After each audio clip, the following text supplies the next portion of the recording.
Hi, I'm Beck and welcome to my spoiler-free review for Fourth Wing by Rebecca Yarros. We follow Violet Sorrengail and she is the 20-year-old daughter of the commanding general. She thinks that she is supposed to live this normal life as a scribe, which is what she has been pushing for in all of her studies. However, her mother at the last minute does not care about the danger and that her daughter might die doing this. She puts Violet up to be a student at the War College, which means she will eventually, hopefully, become a dragon rider, but it's kind of a Hunger Games scenario in this situation where characters go to a place and they have to fight for survival because there are now less dragons that are bonding humans, and so because there is a large intake of students, they're naturally infighting with each other and trying to jog for position. So if they kill off their classmates, they've got more of a chance of being chosen by a dragon because there are less numbers for the dragon to choose from. Violet is also physically small and she has a chronic illness which affects her joints, so these things combined are a threat to her because they make her be perceived as weak, and dragons tend to incinerate people who they think are weak and favour the ones who are strong. So Violet's mother doesn't really care that this is the case. She has sent Violet off to be part of the Riders Quadrant at Basgraith War College, and she's like, do what you will. Essentially the only way to leave this war college is to graduate or die. And also because of the actions of Violet's mother, who is the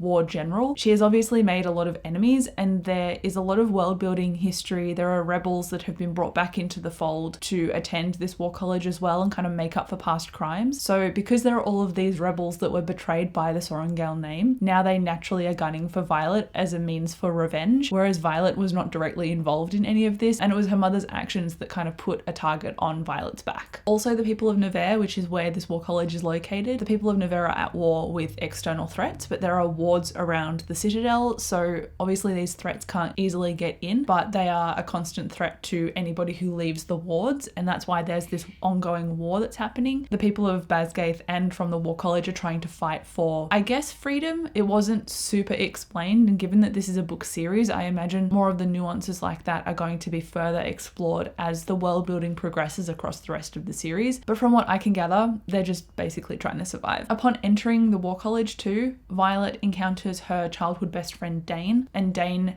helps to protect Violet through the attendance at the War College from people like Xaden Rierson, who is a son of one of the people who was wronged by Violet's mother. So that's where the enemies to lovers kind of comes in terms of the romance, even though both Xaden and Violet are not directly related to a lot of this conflict that Violet's mother caused. Their family names mean that they've inherited this. Obviously too, the best friend Dane is part of this love triangle, and honestly usually I hate love triangles, but in this case I was surprised because I just really respected Violet and how she consistently called out toxic behaviour, and she'd do it on the same page as the thing was happening. So it's not like she would sit and fester on it and wait for characters to like read her mind or overhear her conversations. She would call it out as it was happening, and I think that's why I have a lot of respect for her. And also because of her transparency and her honesty, it's why I kept reading, because that's what kept me interested. She would give a great description of what she was going through, why she was doing things, and also be very clear to the people around her as well. So because of her tone and narration style, that's really what helped me read this. I finished this book in 3 days, and I wouldn't have been able to do that if it wasn't for the way Violet told her story. I will preface this though with a bit of a warning that the enemies to lovers thing is vetoed fairly fast because of the characters' development and realizations about each other. So if you're going into this with an enemies to lovers hope, it's not a slow burn. It's something that is addressed quite early on, and I actually like that it did that. I'm also really glad that the enemies to lovers thing didn't stick, because it didn't seem very like realistic that these two characters just absolutely wanted to kill each other upon realizing who each other were at the War College. I was like, you haven't even done the things that you guys are angry about. Like, that was the generation above you, so why are you holding on to grudges to the point where you actively want to kill somebody? It didn't really make sense, and I'm glad that it didn't linger for the entire book, because that would have been really silly. That said though, the book in general is really gripping and addictive, and I can see why it garnered all the hype that it did. It's got that particular story structure too that just makes it really palatable. There was the magical school, which is the subversion, so the War College. There is the love triangle, obviously, which creates tension. There's the enemies to lovers, like I said, but I feel like that was just a minor hook to kind of get people started. There was also obviously the dragons, which is epic, and there was the unwilling hero in Violet as well. She didn't really want to be here, she wanted to be a scribe. So her having no understanding of where she was going and what she was doing, just that she needed to survive, it really added that stress to it, and that's why I liked it too. It was very fast paced and very action driven, but you could see that Violet would reason through things and think about them a lot too. I have it written in my notes that the threats felt fully realized, and they truly did. The book wasn't afraid to maim and put people through the punches in order to tell the story, and I think because of that danger, I think that translates to the reader as, oh, I don't trust what is going to happen in this situation, and that's making me stressed for the characters. So that really worked for it. It was very balanced that way. Now, what I didn't like is probably something that not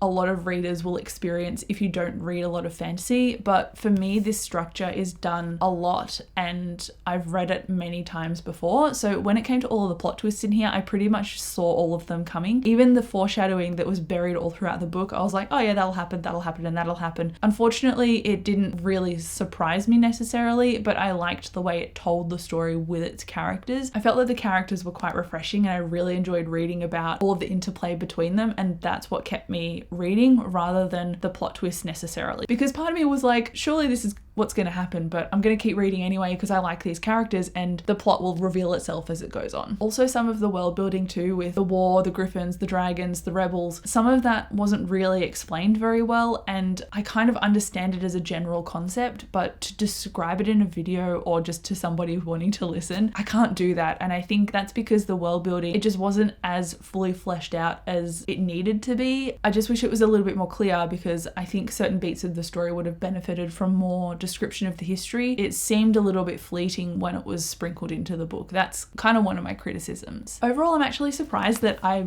want to read further. I think the sequel comes out in November this year, so I'm eager to try that out. And I think I like this because it kind of combines the elements of Divergent and the Hunger Games, which I grew up loving, with aged up characters and dragons added. So no wonder I really liked it. Basically, it was compelling. It was a romp. I think if you have read fantasy before, or if you're completely new to fantasy, this is great to read. I think also if you're going into a reading slump, like I just finished a series that I loved and then I gave myself a little bit of a break and then I read this. This was just perfect. It was like going out somewhere to eat and realizing you don't really want a meal and then just getting a delicious bowl of hot chips. It's like filling, it's salty, it's satisfying, it's exactly what you want, but it's not quite a meal compared to massive complex fantasy that I've read. Not to say that this isn't complex, but I think the foundations of it are quite steady and balanced if you're also trying to get into fantasy. And if you want something really quick, like I said, I read this in 3 days. And as for my rating, I gave it 3.5 stars. It seems like everyone has either read this or it's on their to be read pile. If you have read it or not, let me know. I would love to hear from you. But thank you so much for watching this video. I'll come chat to you down below in the comments and I'll see you at my next one.